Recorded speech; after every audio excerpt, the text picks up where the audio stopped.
Assalamualaikum warahmatullahi wabarakatuh. Waalaikumsalam warahmatullahi wabarakatuh. Bismillahirrahmanirrahim.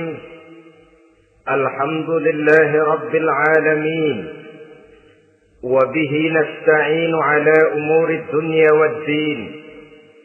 والصلاة والسلام على أشرف الأنبياء والمرسلين سيدنا ومولانا محمد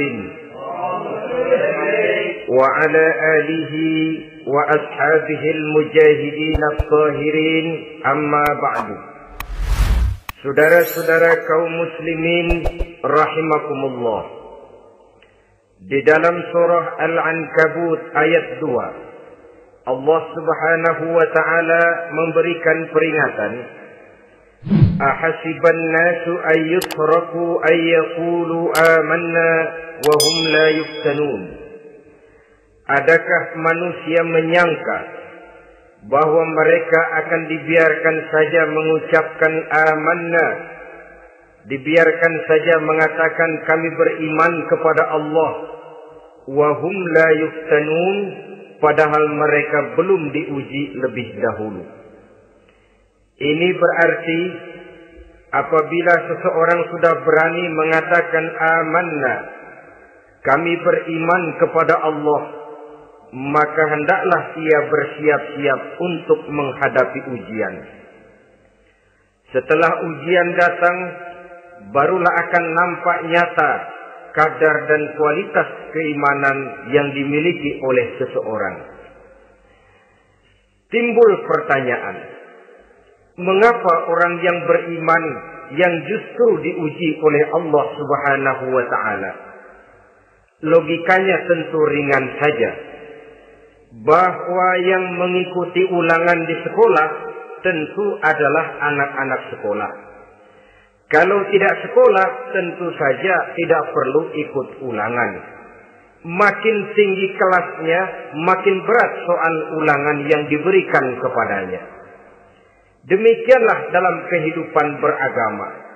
Justru yang beriman, yang mendapat ujian dari Allah Subhanahu wa ta'ala, semakin tinggi nilai kualitas keimanannya, akan semakin berat ujian dan cobaan yang diberikan kepadanya.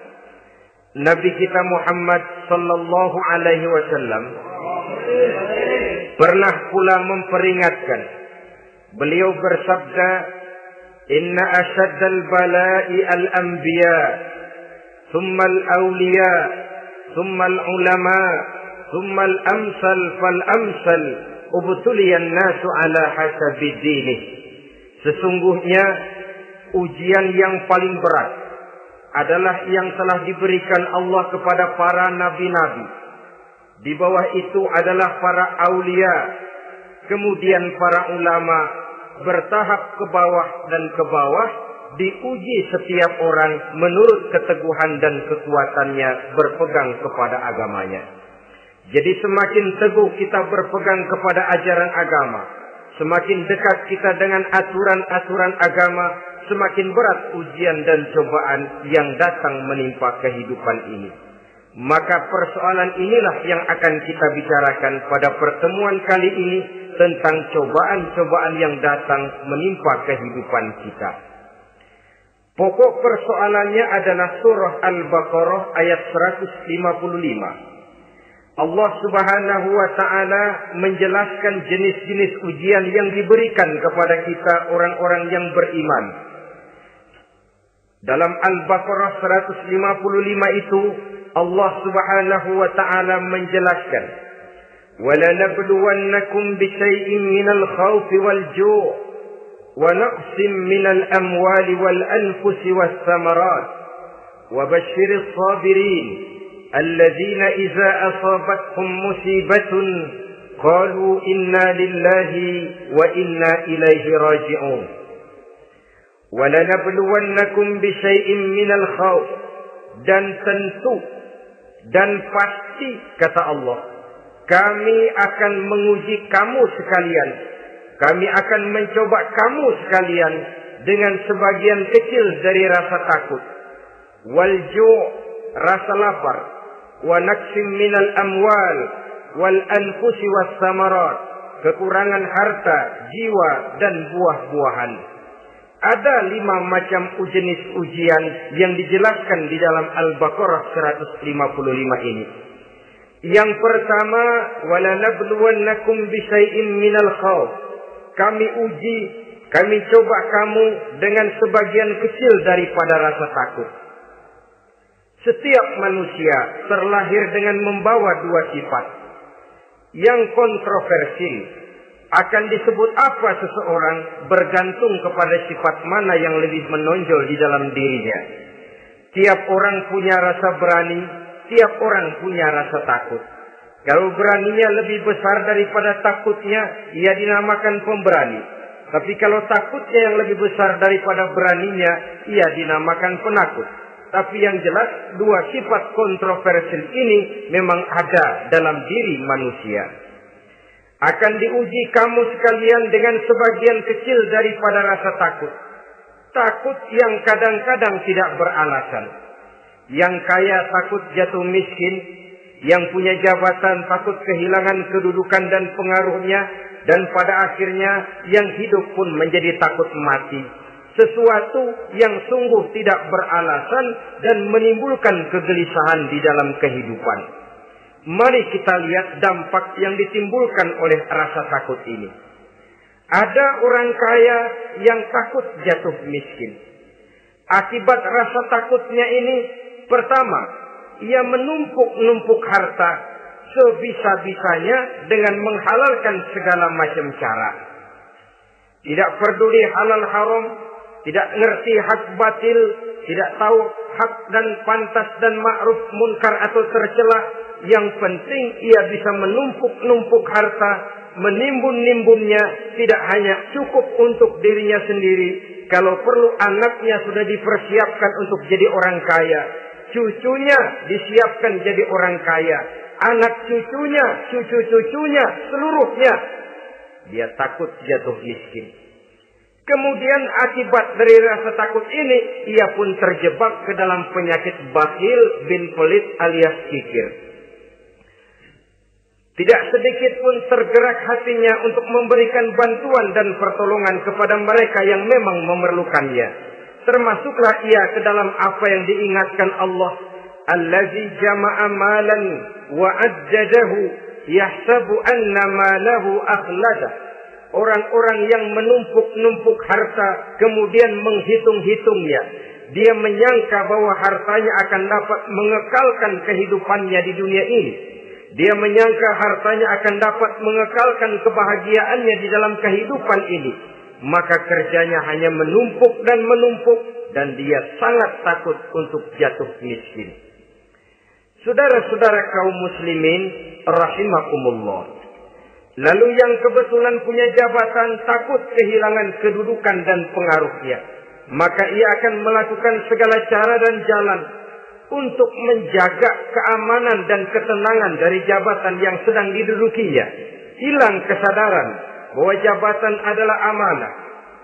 Hilang pengertian bahwa kedudukan adalah alat untuk berbuat baik dan mengabdi kepada sesamanya. Yang ada pikirannya hanyalah bagaimana menjaga kedudukan dan pengaruhnya agar tetap ada dalam dirinya. Segala cara pun dilakukan dan kadang-kadang ia kehilangan kontrolnya.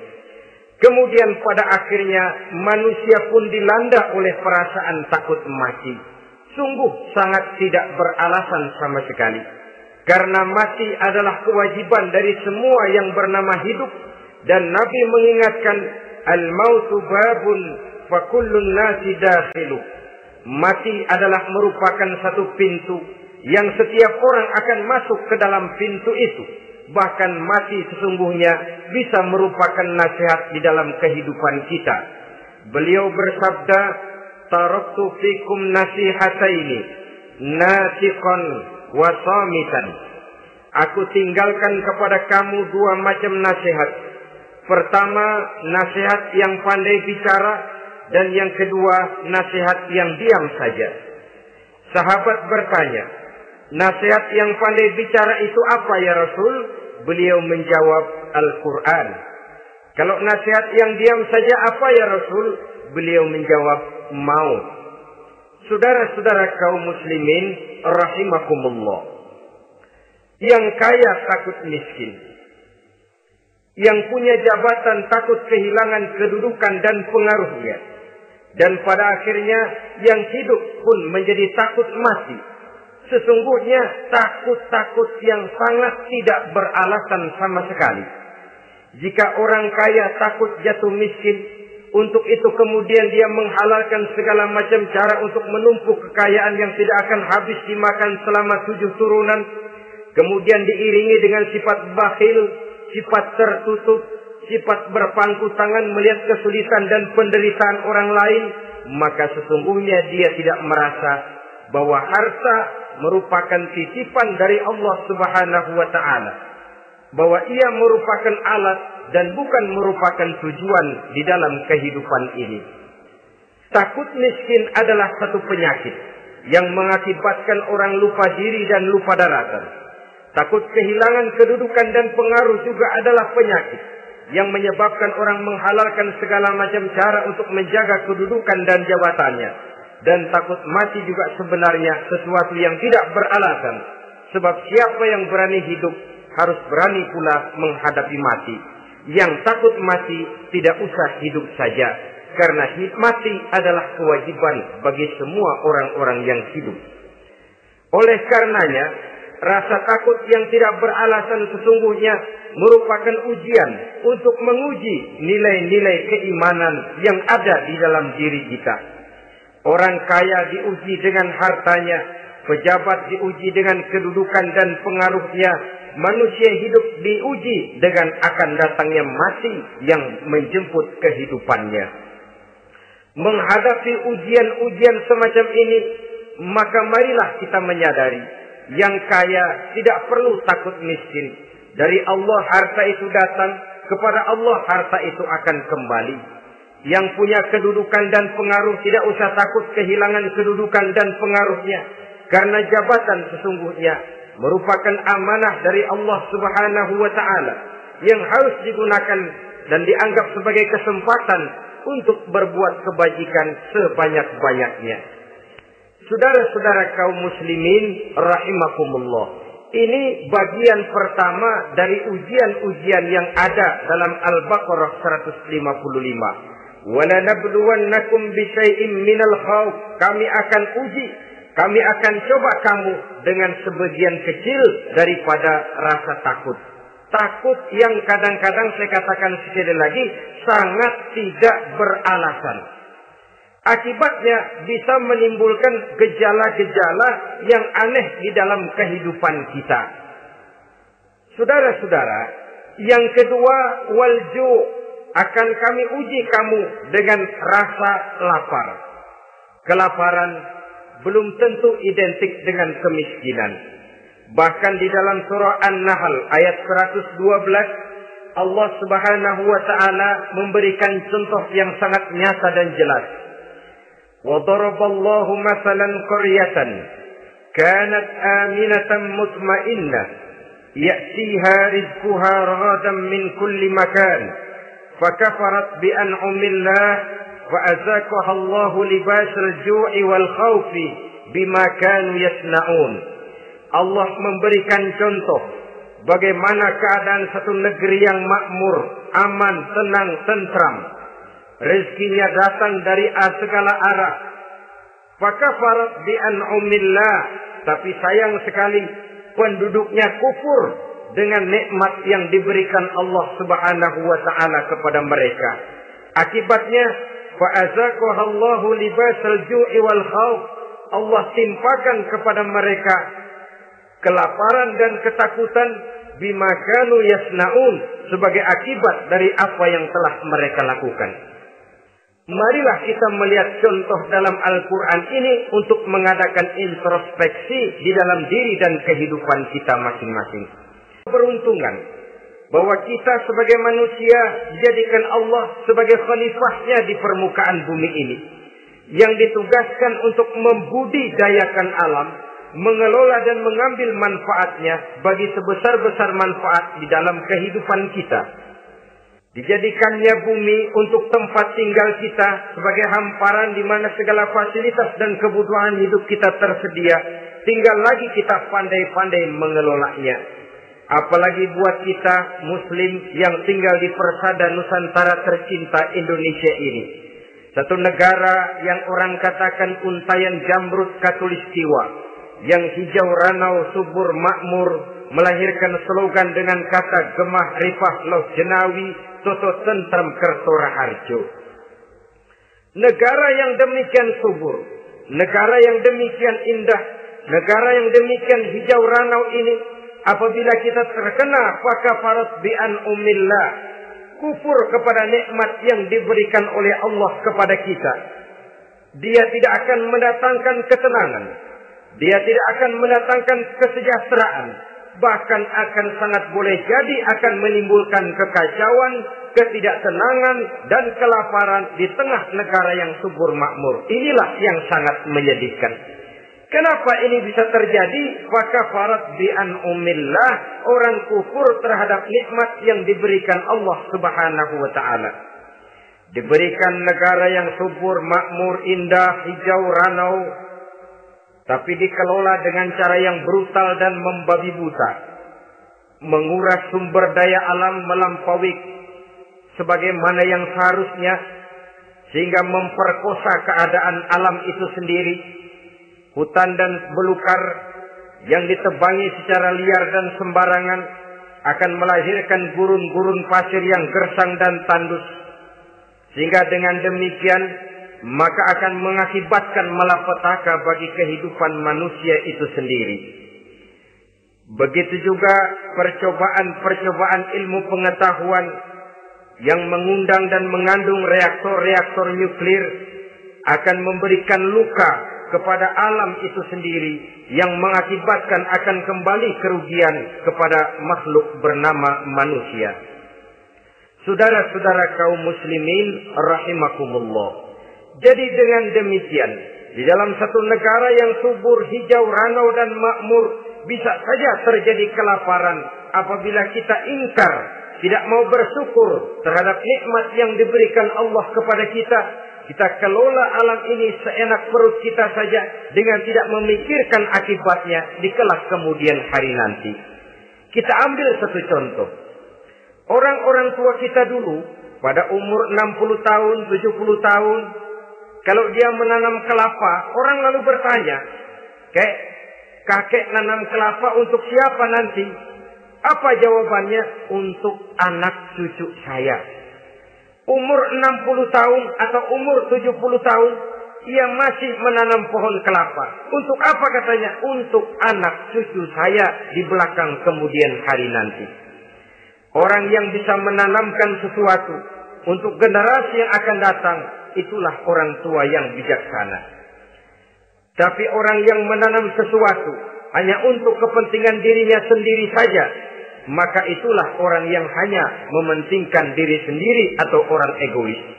Tapi lebih celaka lagi, orang yang mau melakukan sesuatu yang akan meninggalkan akibat bagi generasi yang akan datang, akibat yang tidak baik, itulah orang yang aniaya, orang yang zalim di dalam kehidupan kita. Bumi, tempat di mana kita manusia tinggal, bukan satu wujud yang tanpa batas.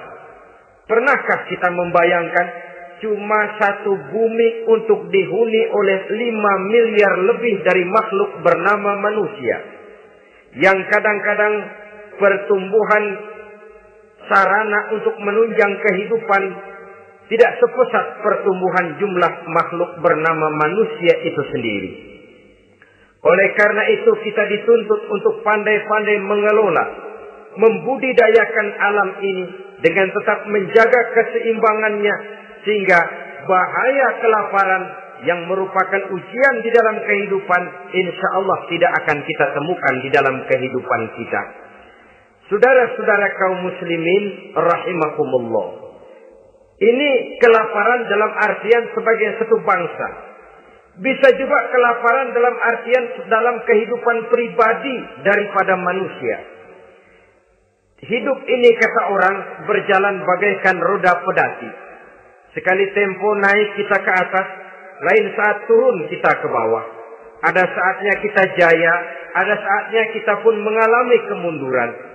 Oleh karena itu, pasang surut kehidupan ini membuat orang seharusnya sadar bahwa pasang surut itu tidak harus menyebabkan pasang surutnya dia di dalam melaksanakan ibadahnya kepada Allah Subhanahu wa Ta'ala. Kelaparan boleh jadi memang merupakan ujian untuk menguji nilai-nilai keimanan seseorang.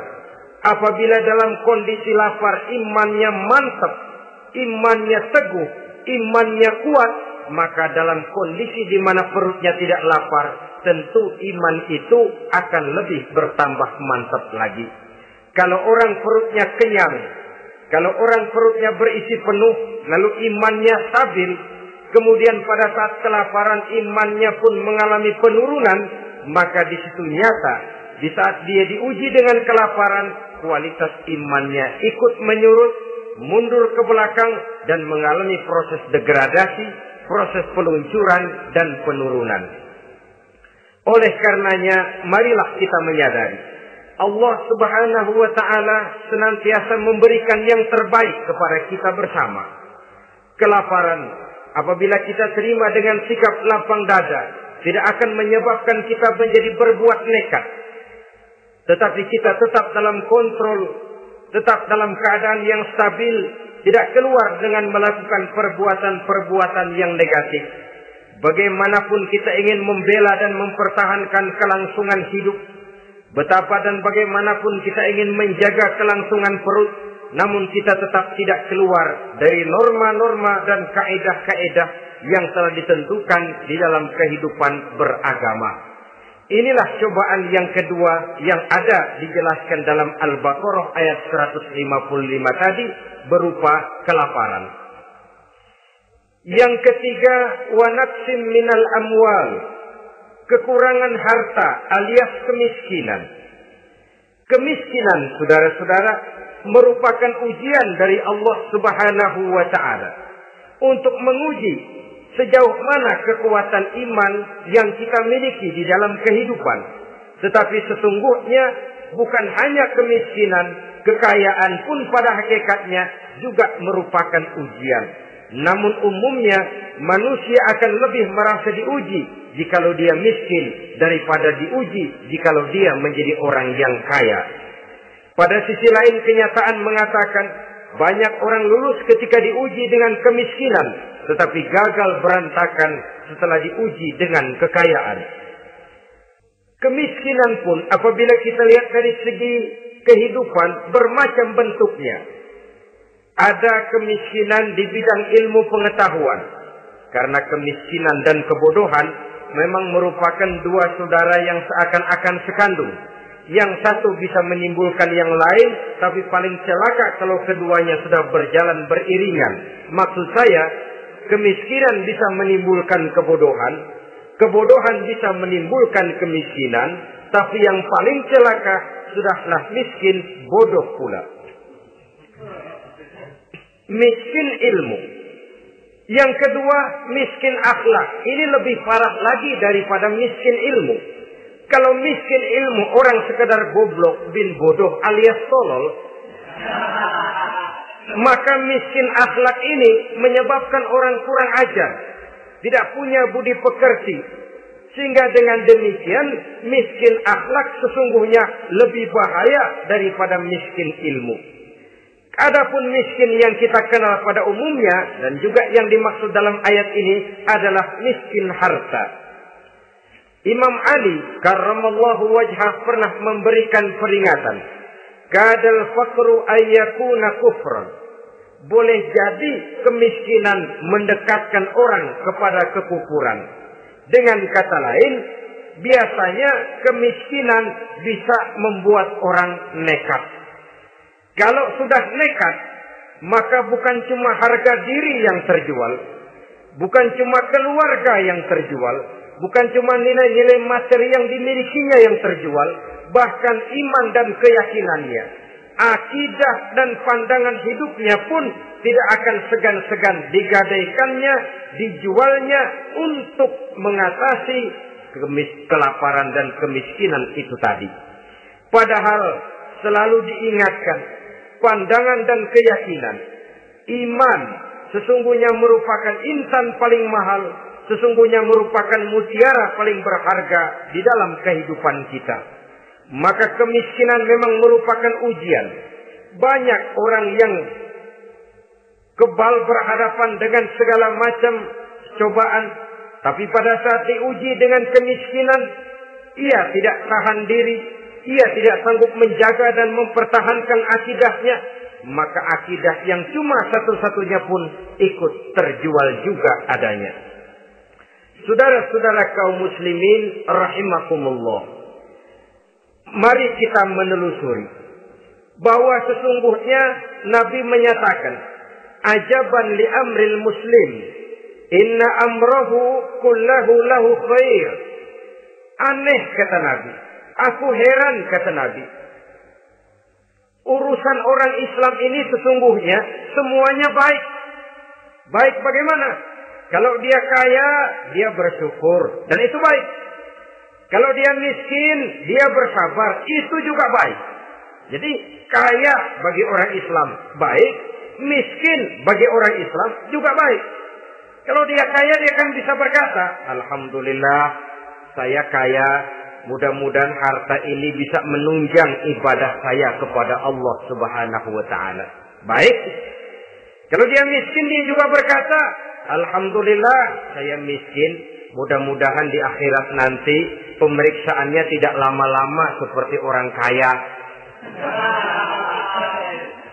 Ya kalau melarat yang mau diperiksa apaan? Memang nggak punya apa-apa. Yang kaya boleh jadi pemeriksaannya rada seret, banyak sikutannya. Saudara-saudara kaum muslimin, dua persoalan ini baik kalau kita tidak salah terima.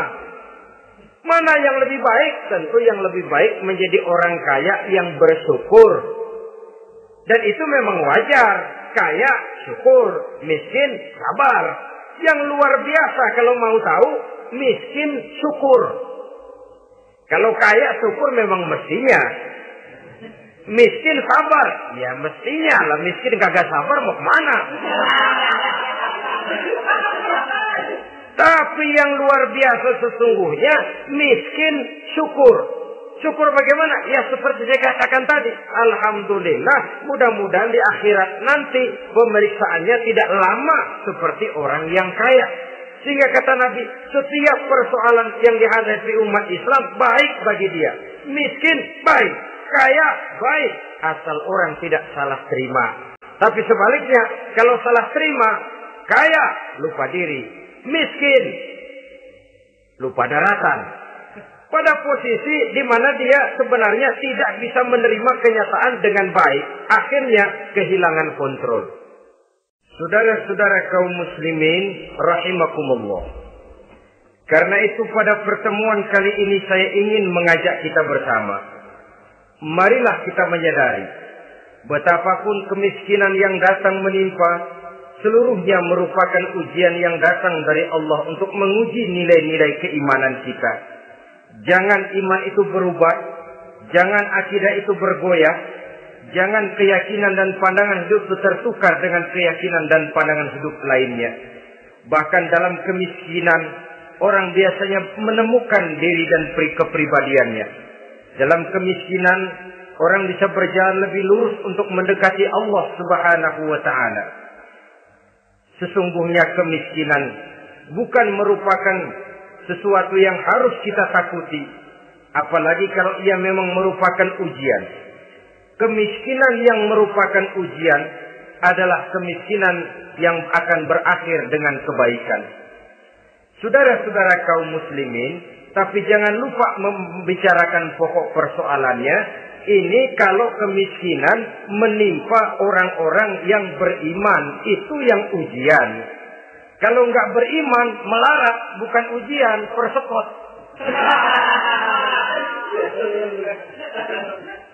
Nah, orang lalu bertanya, Pak, kalau orang kafir kaya bagaimana? Nah, begini saudara-saudara. Dalam agama itu ada yang disebut nikmat, ada yang disebut istidraj. Kalau nikmat itu hanya diberikan kepada hamba-hamba yang beriman. Kalau istidraj itu diberikan kepada siapa saja yang mau berusaha. Tidak soal dia beriman atau tidak. Tidak soal dia mau bersujud atau tidak. Asal dia berusaha, dia dapat. Itu yang dinamakan istidraj. Seperti orang mancing ikan, mesti diberikan umpan. Setelah umpan itu dimakan, tidak langsung ditarik, tapi diulur dulu. Sampai kira-kira mata kail itu nyangkut di leher si ikan, baru diangkat ikan itu ke atas. Dan sampai di atas kita bisa maklum nasib ikan tadi. Bisa digetok, bisa dibacok, bisa digoreng, bisa dipepes. Tapi yang jelas nasibnya merana. Maka kalau ada orang makin jauh dari agama, makin kaya, makin tidak mau sholat, makin berlimpah hartanya. Saudara tidak usah heran, cukup dalam hati saja, ikan lo. Jangan keras-keras, marah dia.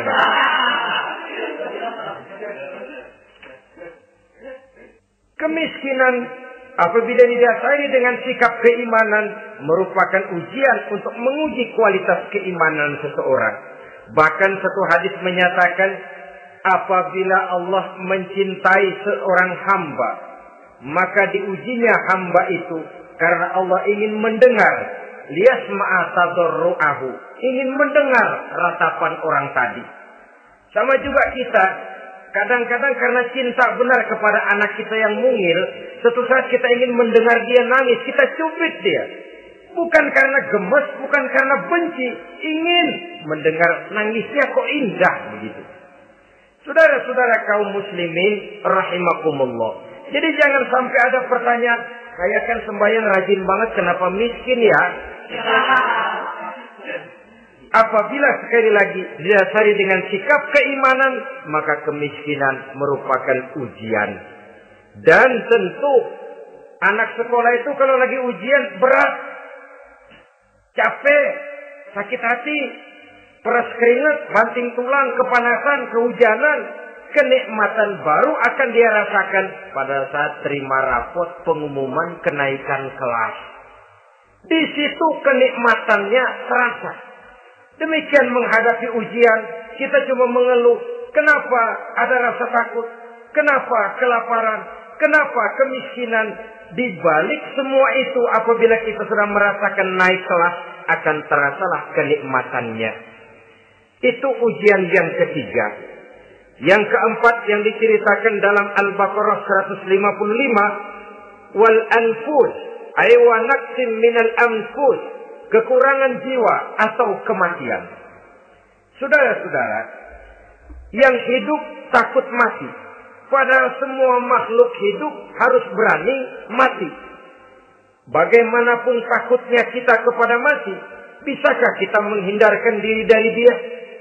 Bagaimanapun kita tidak ingin bertemu malaikat maut, kemana kita akan lari bila dia datang mengetuk pintu? Bagaimanapun kita ingin menghindar dari pertemuan dengannya, kemana kita akan lari apabila dia sudah datang hendak menjemput nyawa? Karena itu memang ada satu prinsip yang dijelaskan oleh para ulama kita, iskariman au mut syahidan. Mati dan hidup dua hal yang tidak terpisahkan. Oleh karenanya, kalau memang hidup, hiduplah secara mulia. Kalau mati, matilah secara syahid. Hidup mulia atau mati syahid. Jangan terbalik. Hidup sia-sia, mati konyol. Nilai yang tidak ada artinya. Alangkah nikmatnya hidup yang berisi kemuliaan, dan alangkah indahnya mati dalam nilai syahid. Saya ingin menyegarkan ingatan saudara-saudara kepada sikap Nabi Allah Ismail alaihi salam ketika menghadapi keputusan dari Allah Subhanahu wa taala aku memerintahkan Nabi Ibrahim alaihi salam untuk menyembelih leher anaknya Ismail, yang ini berarti adalah kematian. Ketika datang perintah untuk menyembelih leher Nabi Ismail, Nabi Ibrahim berkata kepada putranya, "Ya bunayya inni ara fil manami anni azbahuka fanzur maza tara." Ananda Ismail, ayah mimpi diperintah oleh Allah untuk menyembelih lehermu. Menurut pendapatmu bagaimana mimpi ini, nak? Laksanakan atau tidak usah? Saya tidak sanggup membayangkan. Anak cuma satu-satunya. Sudah lama diharapkan. Si buah hati belahan jantung pelanjut cerita penerus sejarah. Ketika anak ini sedang lucu-lucunya, turun perintah untuk menyembelihnya. Ya, kalau anak kita banyak, turun perintah potong leher anakmu, mungkin kita bisa pilih yang mana yang rada bandelan nih.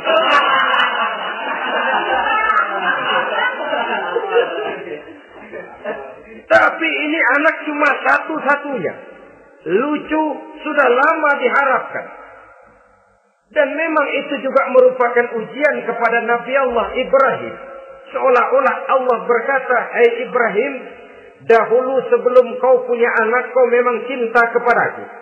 Sekarang setelah kau punya anak, masuk rasa cinta anak ke dalam hatimu. Buktikan Ibrahim, mana yang lebih besar, cintamu kepadaku, kata Allah, atau cintamu kepada anakmu. Sembelih leher anakmu." Ternyata kemudian sejarah menyatakan, Nabi Ibrahim cinta kepada Allah, beliau pun cinta kepada putranya. Tapi cintanya kepada Allah lebih besar daripada cintanya kepada putranya. Sehingga ketika turun perintah penyembelihan, itu pun dilaksanakannya, tapi tetap musyawarah dulu. Yakin itu memang perintah Allah, beliau toh mengajak dialog putranya. Ini yang penting dalam kehidupan kita. Dialog. Nah, bapak mimpi diperintah Allah untuk menyembelih lehermu. Menurut pendapatmu bagaimana, nak? Laksanakan atau tidak? Yakin itu perintah Allah, tapi asas musyawarahnya tidak beliau tinggalkan. Walaupun yakin orang tua berbuat untuk kebaikan anak, alangkah baiknya anak diajak bicara. Sehingga dengan hasil pembicaraan ini nanti kita akan mengerti gejala perkembangan dan kemauan dari jiwa si anak tadi. Saudara-saudara kaum muslimin, apa jawaban Nabi Allah Ismail yang ketika itu masih remaja? Beliau menjawab, "Ya abati f'al ma tu'mar, satajiduni insyaallah minas sabirin." Bapak, jikalau memang ini memang perintah Allah, laksanakan saja Bapak. Tidak usah ragu. Mudah-mudahan nanti Bapak akan menemukan saya termasuk ke dalam golongan orang-orang yang sabar. Ini pantulan doa Nabi Ibrahim dahulu ya, ketika meminta seorang keturunan yang merupakan anak yang soleh. Jawaban dari anak yang soleh. Kalau memang ini perintah Allah Bapak, laksanakan saja. Saya insya Allah termasuk ke dalam golongan orang-orang yang sabar. Kalau Allah memerintahkan Bapak untuk menyembelih leher saya, silahkan Pak. Saya ikhlas, saya ridho, saya rela untuk memenuhi perintah Allah Subhanahu wa Ta'ala. Ini jawaban anak soleh. Sebab itu sering saya katakan, kalau kita cuma punya anak pintar tidak soleh, mungkin jawabannya nggak begini. "Nak, Bapak diperintah motong leher kamu, nak. Bagaimana pendapatmu?" Mungkin dia jawab, "Bapak aja yang tuaan, Pak."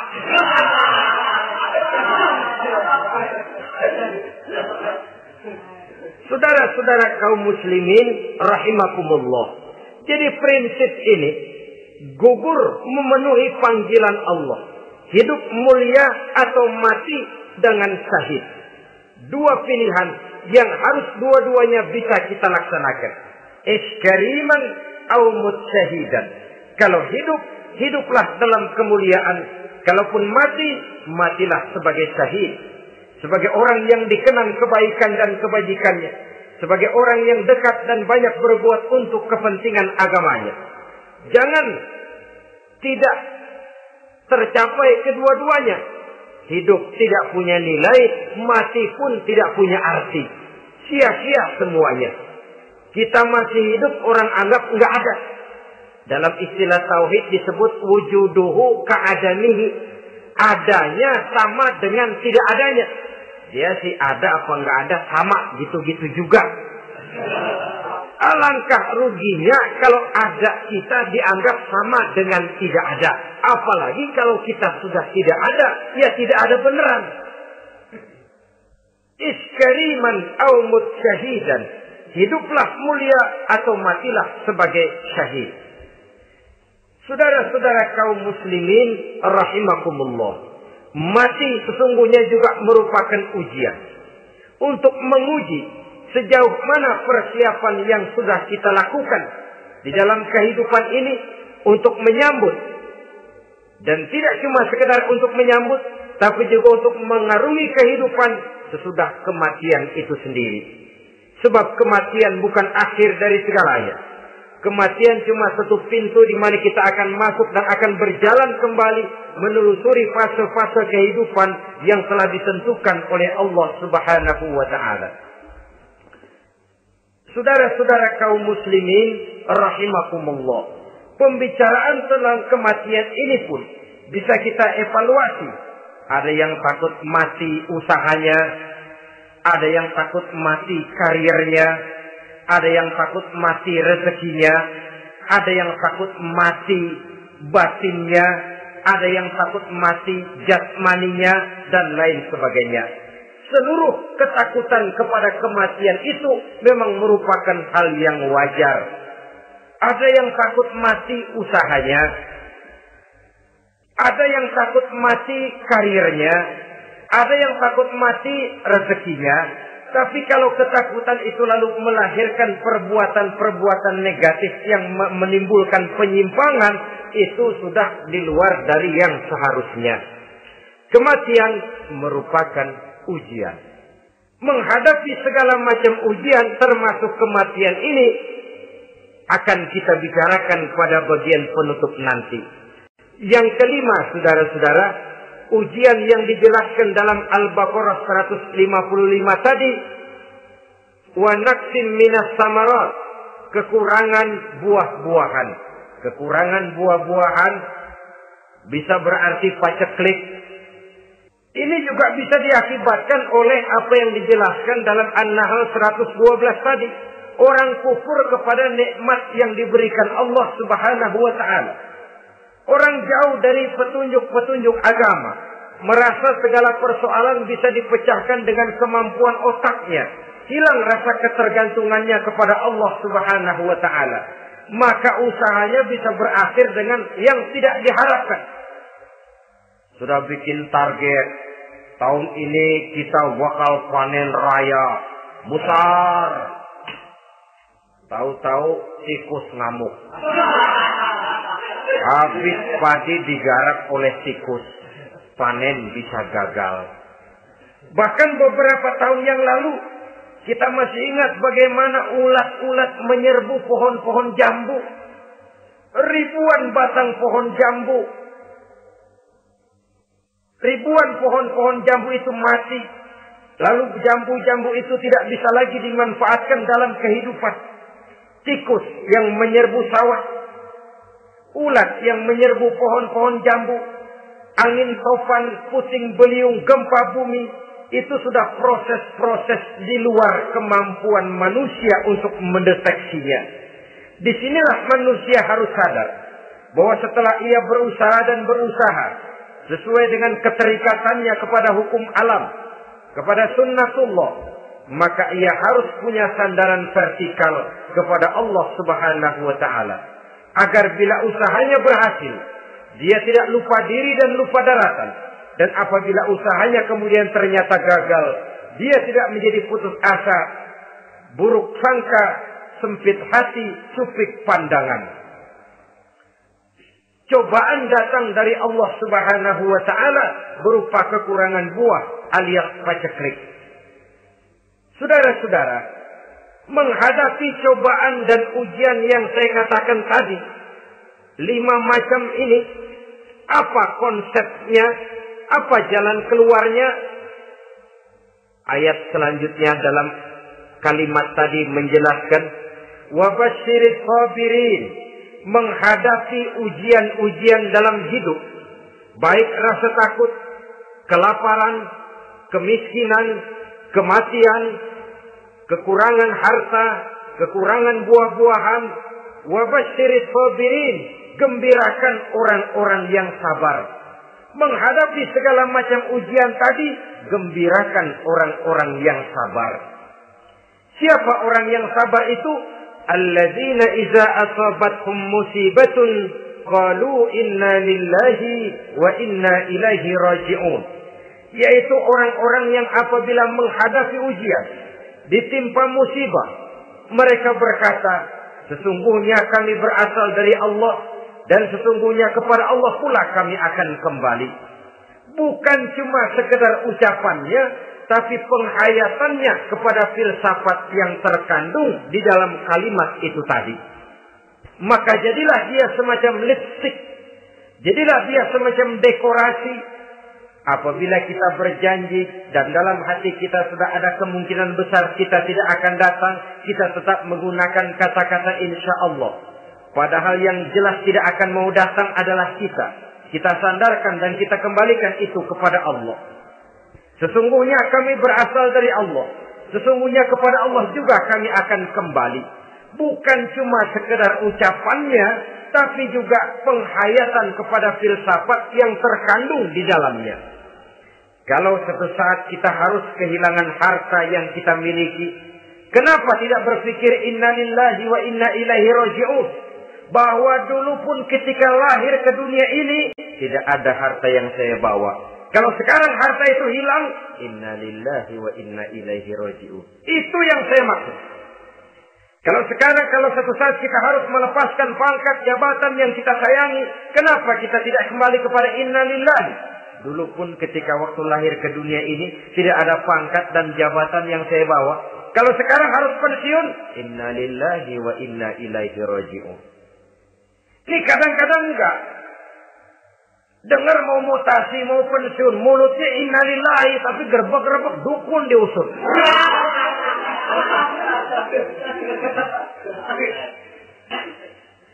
Keluarganya meninggal, mulutnya inna lillahi, tapi nangisnya tetap nggak mau berhenti. Bukan cuma sekedar ucapannya, tetapi penghayatan kepada nilai dan filsafat yang terkandung di dalam kalimat inna lillahi itu.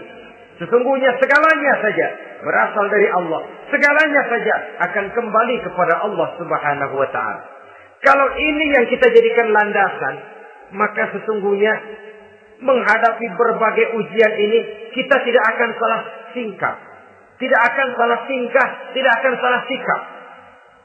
Kalau sudah ini dasar dan fondasi yang menjadi landasan tempat di mana seluruh cobaan datang bertumpu, segalanya datang dari Allah, segalanya akan kembali kepada Allah, maka betapapun bertumpu ujian datang menimpa, rasanya tidak akan lagi membuat kita goyah, karena fondasi tempat kita berdiri sudah demikian kokoh dan kuatnya. Dan fondasi itu inna lillahi wa inna ilaihi raji'un. Segalanya datang dari Allah. Segalanya akan kembali kepada Allah Subhanahu wa ta'ala. Keyakinan ini memberikan kelapangan jiwa. Dari kelapangan jiwa, maka akan tertuang ketenangan dan ketentraman. Jauh dari stres, jauh dari darah tinggi, jauh dari bingung, jauh dari rasa takut. Segalanya sudah kita kembalikan kepada Allah Subhanahu wa ta'ala. Saudara-saudara kaum muslimin rahimakumullah. Oleh karenanya, ini jalan keluar dan inilah orang yang sabar. Yaitu orang yang mengembalikan segala persoalan bahwa segalanya datang dari Allah, segalanya akan kembali kepada Allah. Bukan sabar dalam pengertian kita sehari-hari. Sabar, maaf ya, dalam pengertian kita sehari-hari biasanya orang yang sabar yang gak banyak tingkah. Diam, gak salah apa-apa, kepala dikelepak. Diam aja. Ente gak salah apa-apa dikelepak, diem ya. Gue lagi sabar, diem-diem loh. Rasanya ini sih, kalau sabar macam ini yang kita punya, boleh jadi kita akan tertindas terus. Sebab itu pada penghujung surah Al-Asr Allah menggandengkan antara tawasau bil haq dengan tawasau bis sabr. Kebenaran dan kesabaran dua hal yang memang tidak boleh terpisahkan satu dengan yang lain. Kalau kita benar, kita harus sabar. Kalau kita mau sabar, harus karena benar. Apabila kebenaran satu prinsip, maka kesabaran adalah satu strategi. Prinsip yang tanpa strategi bisa membuat kita tidak akan mencapai tujuan yang kita harapkan. Artinya, kebenaran tanpa kesabaran membuat kita mudah dipatahkan orang, tapi kesabaran tanpa kebenaran akan membuat kita diinjak terus oleh orang lain. Karena itu, kalau yakin kita benar, harus sabar. Kalau mau bersabar, harus karena benar. Dalam hal ini, sifat sabar yang dicontohkan oleh Rasulullah Sallallahu Alaihi Wasallam sungguh memang merupakan jadi panutan. Sepanjang persoalannya adalah persoalan pribadi. Sepanjang pribadi beliau yang dihina, sepanjang pribadi beliau yang dicaci maki, beliau biasanya bisa mengendalikan diri. Tapi kalau sudah agama masalahnya, maka beliau pun tidak segan-segan mencabut pedang maju ke medan perang. Bukan untuk memaksakan agama dan keyakinan, karena agama dan keyakinan memang tidak bisa dipaksakan. Tapi untuk menjaga, membela dan mempertahankan agama dari hinaan, cemoohan dan caci maki orang lain. Yang kita lakukan sebaliknya. Kalau pribadi kita yang dihina, marahnya 17 langit. Tapi kalau sudah agama dicaci maki orang, agama dihina orang, agama diremehkan orang, biarin dah, masih banyak ustaz. Cuma masalah ustadkah agama itu? Cuma urusan kiaikah agama itu? Tidak.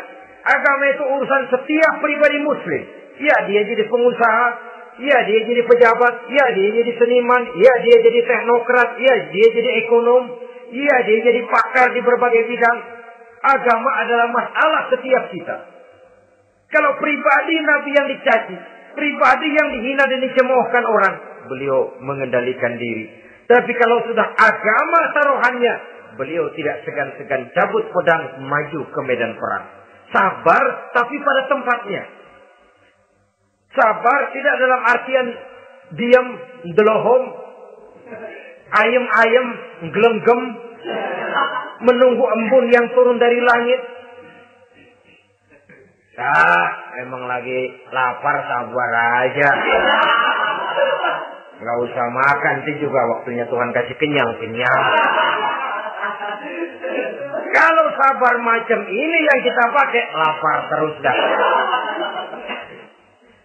Emang giliran sakit, sabar aja. Nggak usah berobat, nanti juga waktunya baik, sembuh. Mati terus dah.